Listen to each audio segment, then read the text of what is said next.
Now, coming to the next question. A 39-year-old woman come to the emergency department with complaints of multiple open wounds, pain and swelling on the left leg after the road accident. Fine. And after when the road accident happened 2 days back. There was no history of diabetes mellitus, tuberculosis or hypertension. She also had fever since 1 day. Now she have a fever also. On general examination, the patient was drowsy and having a temperature of 99.5 degree Fahrenheit, pulse rate of 120 per minute, fine, respiratory rate of 22 per minute. On local examination, the swelling of the left leg along with the black discoloration, see this, swelling along with the black discoloration, 5 to 6 multiple wounds, they were found to be on the left leg. Blisters with a foul smelling discharge are present. Edema was observed on the pressing the affected area. Crackling sound, see the hints, crepitations, creps were detected on the deep palpitation. Okay, this particular thing is what in this question. Can you guess, guys? So obviously this is a case scenario, and what is the answer? Answer is this is a gas gangrene, and the organism responsible is what? Clostridium perfringens, which is also termed as Clostridium welchi. Fine. How you diagnose other things?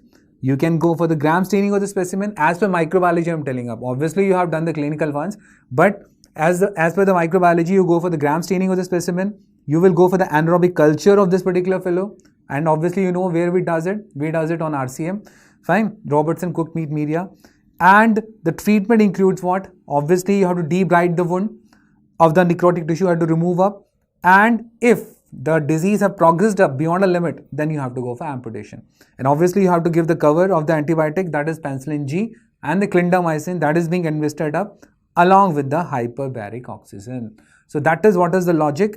That is what is the point in this particular one, which you need to know, that you go for the gram staining to find out that which type of structure of the organism you are finding out, anaerobic culture for the confirmation, and the treatment of these particular ones, that is the surgical debridement, along with the, if at all it have progressed much to beyond a stage, then amputation. And penicillin G and clindamycin is a drug of choice, which you use it in this particular Clostridium perfringens gas gangrene. Okay, and some other points which you want to add up into this is that this particular thing is being done by the alpha toxin of it.